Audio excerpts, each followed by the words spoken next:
Buenas tardes, nosotros somos alumnos de la licenciatura en Intervención Educativa de la Universidad Pedagógica Nacional. Nosotros queremos saber sobre el trovador del campo, Luis Pérez Mesa, y estamos con su yerno, el doctor Hernando Hernández, que nos va a responder algunas preguntas para la microhistoria. Buenas tardes. Buenas tardes. ¿Qué nos puede comentar de la infancia de Luis Pérez Mesa? Bueno, Luis Pérez Mesa nació en un pueblo olvidado ahora, pero que en su tiempo fue un pueblo grande. En tiempos de la Revolución era un pueblo muy grande que se dedicaba a la minería. Si ustedes conocen Matatán, se pueden dar una idea de qué tipo de pueblo era. Era un pueblo grande, ¿no? No más que las casas eran de arcilla, como se usaba en la época. Por eso en la actualidad ya no existe. Hay solamente una casa donde era antes el pueblo de La Rastra. Es el pueblo donde emitió sus proclamas Heraclio Bernal. O sea, es un pueblo que debió tener mucho peso en su época por dedicarse a la minería. Y ese aspecto de la minería fue fundamental en él porque de hecho su padre y sus hermanos se dedicaban precisamente a la minería. Más bien unificaban su trabajo en la minería con el trabajo en la música.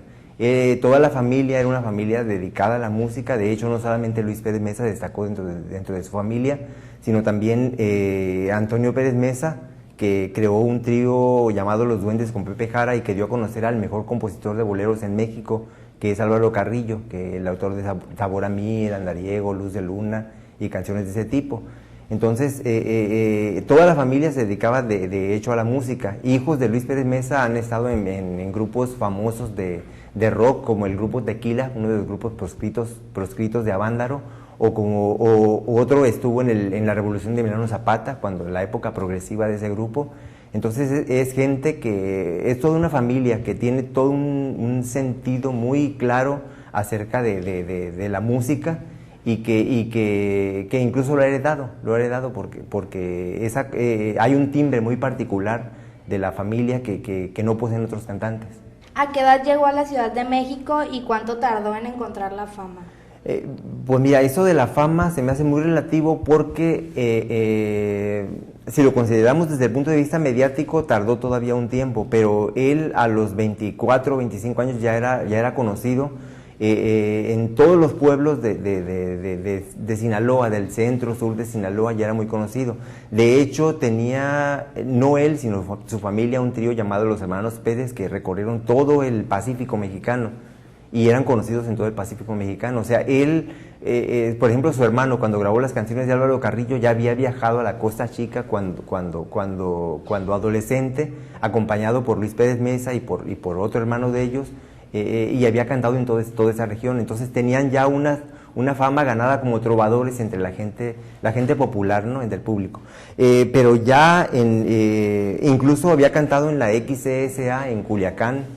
Hay fotografías de él cantando en la XCSA. Él se fue a la Ciudad de México a los 26 años. A los 26 años entró a formar parte en México de un grupo que se llamaba Cuarteto Metropolitano, que ya tenía relación con la XW. Eran cantantes de ópera, él también estudió ópera en esa época con una maestra italiana, Beatriz Pizzarni, pero de hecho, allí formó parte de un grupo. De hecho, su éxito ya como solista empezó cuando abandonó este grupo en el 40 a mediados de 1945, y se fue a Estados Unidos atendiendo una invitación para cantar a los soldados mexicanos en la Segunda Guerra Mundial. O sea, cantó para el Escuadrón 201 cuando el Escuadrón 201 peleaba bajo la bandera de Estados Unidos en Filipinas, en Hawái, en toda esa zona.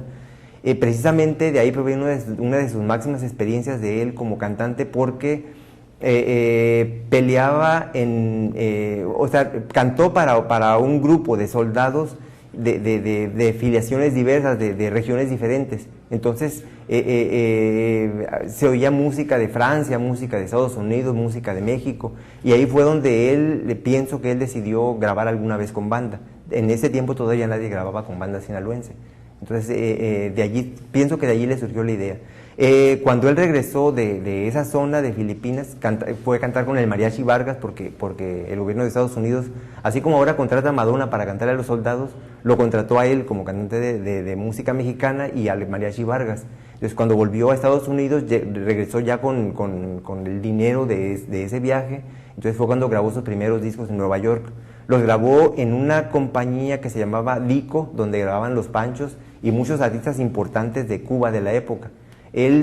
Sus vínculos primero fueron con músicos cubanos, sobre todo, por ejemplo, apadrinó a Celia Cruz, fue padrino de la carrera de Celia Cruz, y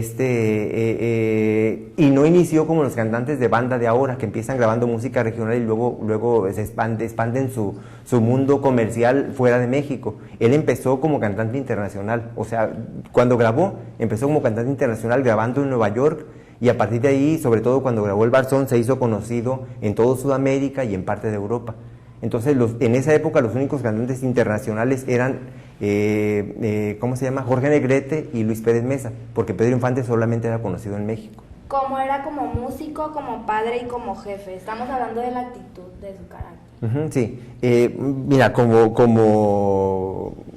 padre yo no puedo decir mucho, la verdad. No lo conocí incluso físicamente, ¿no? Ya había fallecido cuando supe de él. Bueno, supe de él como cantante, pero cuando tuve una relación directa con su familia fue después. Como músico y como jefe, lo único que tengo son referencias de gentes que trabajaron con él. Él nunca tuvo excepto la banda, ¿cómo se llama? La banda La Costeña, que lo acompañó durante 15 años en todas sus giras, con la que grabó muchos discos, 18 discos de larga duración, en un tiempo que era muy difícil que alguien grabara un disco. Sus músicos de esa banda dicen que era muy estricto, que con la pura mirada controlaba a todos y que como persona era muy a todo dar, pero cuando se trataba del acompañamiento que les exigía lo máximo, que quería que fuera un acompañamiento perfecto y acorde totalmente a lo que estaba acompañando. Para que el trabajo saliera excelente. Sí, o sea, él tenía una visión profesional de la música. Esa visión profesional no existía totalmente en muchos músicos y eso es lo que exigía él. De hecho, he visto comentarios de gente, por ejemplo, de Mexicali, de otros lugares de la República, que lo ha acompañado porque no se acompañaba nomás por banda. O sea, si empezó grabando con mariachi y después usó la banda, entonces también llegó a acompañarse por grupo veracruzano. Hay grabaciones de él con un grupo que se llama Los Cinco Jarochos, con grupos norteños. Entonces, era trovador del campo, pero del campo mexicano, no del campo sinaloense. Entonces cantaba con banda, con mariachi, con grupo norteño, con trío, con grupo veracruzano. O sea, era muy diversa su forma de cantar, pero toda vinculada al campo mexicano, ¿sí? Entonces, los músicos todos coinciden en eso. Él sabía de música, había estudiado música, entonces les exigía lo máximo como músicos porque la armonía depende de la conjunción de todos los elementos de un grupo musical. La conjunción con el cantante, claro. ¿Sabe usted lo que lo impulsó a componer? A componer, básicamente vivencias. En nuestro tiempo hay gente que compone, que compone a petición o cosas así, ¿no? Pero él básicamente componía sobre vivencias. ¿Por qué? Lo digo porque ya le planteé en qué espacio nació, ¿no? En ese espacio en que nació, en la sierra de Sinaloa, en un ambiente minero, en una familia de tradición musical.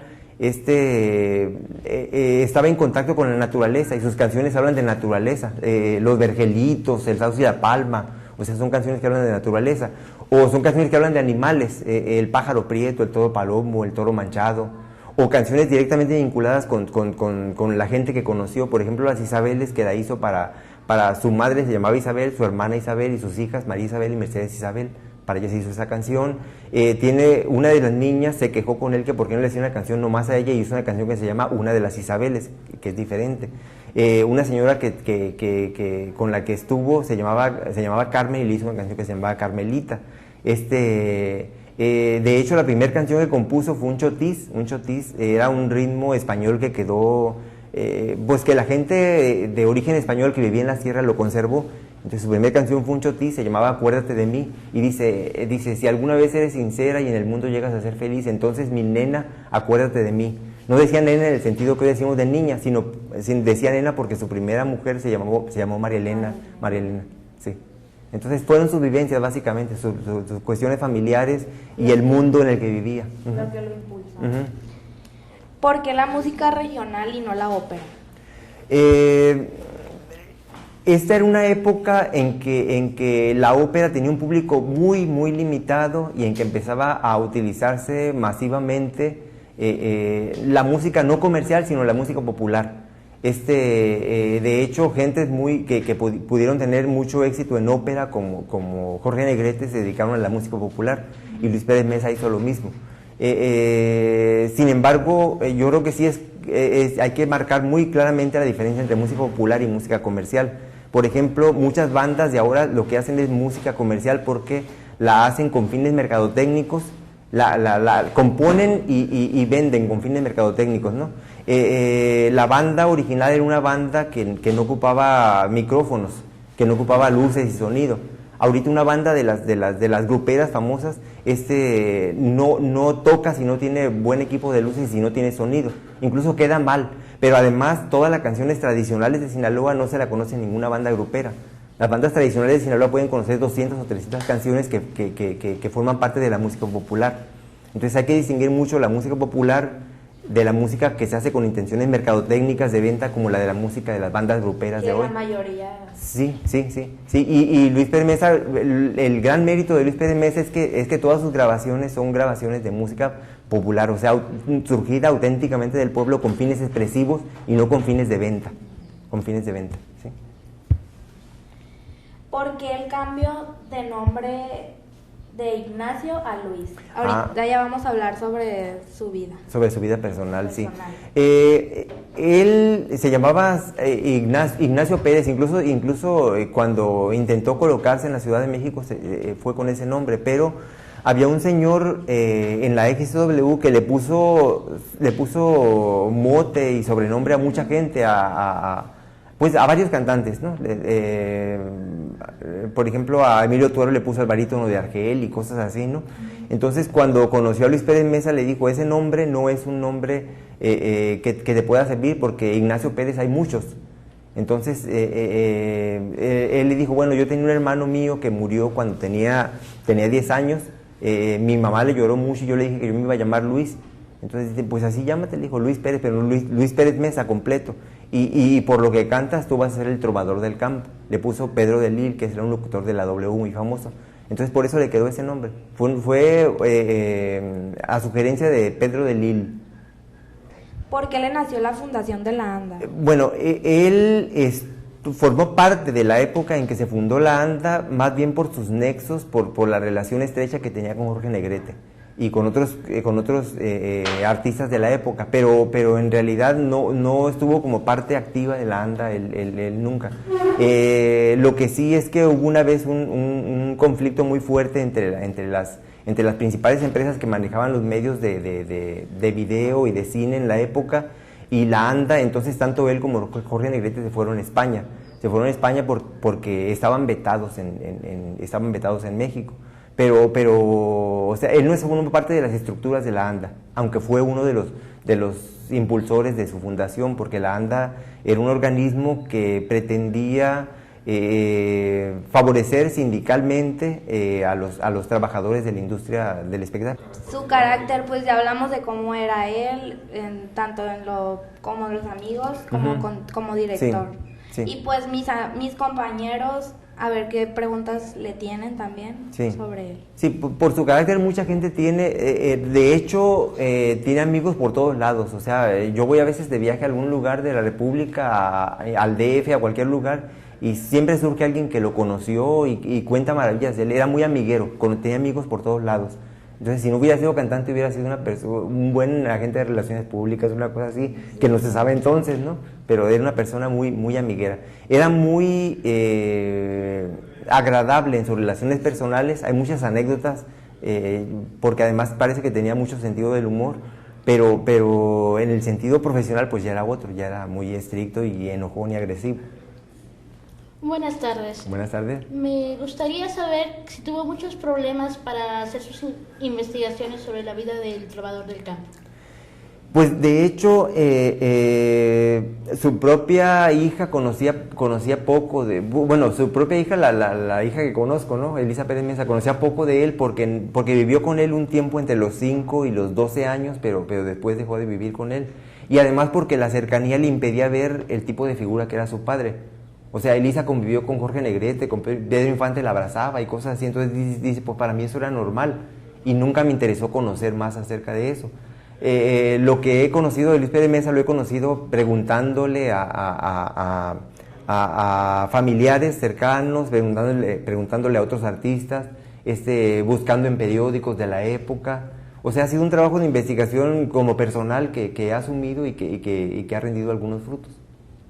La música de Luis Pérez Mesa hasta la fecha, ¿qué sentido considera usted que ha dejado en los nuevos grupos?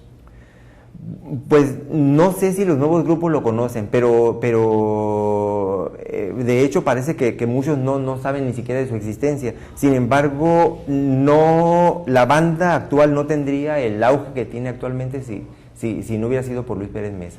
O sea, simplemente en la Ciudad de México era desconocida la banda cuando Luis Pérez Mesa cantó por primera vez con banda, en la Ciudad de México. En Estados Unidos era desconocida la banda. La primera vez que cantó una banda en Estados Unidos fue en el Million Dollar en septiembre de 1962 para acompañar a Luis Pérez Mesa. Y la banda que lo iba acompañando no era conocida tampoco, era la banda del Recodo. Entonces, esas fechas, esa presentación se repitió en la Ciudad de México, en el Teatro Blanquita en ese mismo año. Y en los dos lugares un contrato que era de una semana se volvió de 3 semanas porque a la gente le gustó ese sonido. Además que había una cosa, Luis Pérez Mesa cantaba con banda pero sin micrófono. Claro, no era la banda de ahora que le pone micrófono hasta las trompetas, ¿no? Era la banda que toca de manera natural en las fiestas. Entonces, a pesar de eso se ocupa una voz muy potente para sobresalir sobre ese sonido de banda y Luis Pérez Mesa podía cantar con banda y sin micrófono. Entonces eso impactó a la gente de Los Ángeles del Million Dollar y a la gente del Teatro Blanquita en la Ciudad de México. Entonces cuando tuvo ese éxito con la banda y hizo sus primeras grabaciones, a partir de allí ya nunca faltaron las bandas en su recorrido. Incluso hay muchas anécdotas de gente que cuenta que llevaba un mariachi que después decía, bueno, ahora díganme a ver si les gusta más con banda o con mariachi, y luego se empezaba a cantar con banda. Y la banda, como tiene más potencia, pues le gustaba mucho a la gente. Entonces fue una fuerza determinante en el impulso a la banda sinaloense. Dani.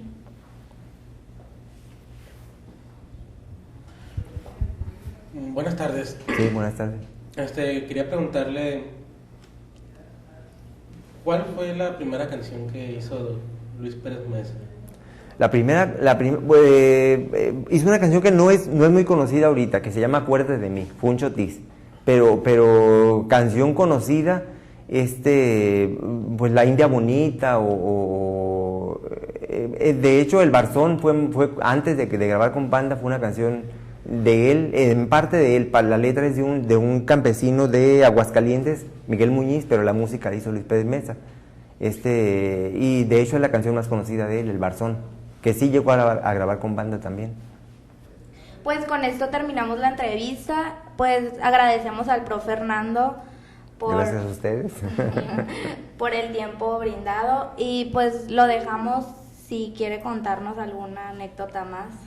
Pues no, una anécdota no, pero básicamente me parece importante lo que están haciendo ustedes porque están recuperando un aspecto de la historia de Sinaloa que debe ser conocido por todos los sinaloenses, que cualquier persona de Sinaloa que se jacte de ser de este estado debe saber que hubo un cantante que dio a conocer la banda, que dio a conocer la música sinaloense, que cantó 50 años por Sinaloa, cosa que no han hecho muchos cantantes, y a quien debemos todo ese auge contemporáneo que tienen las bandas gruperas.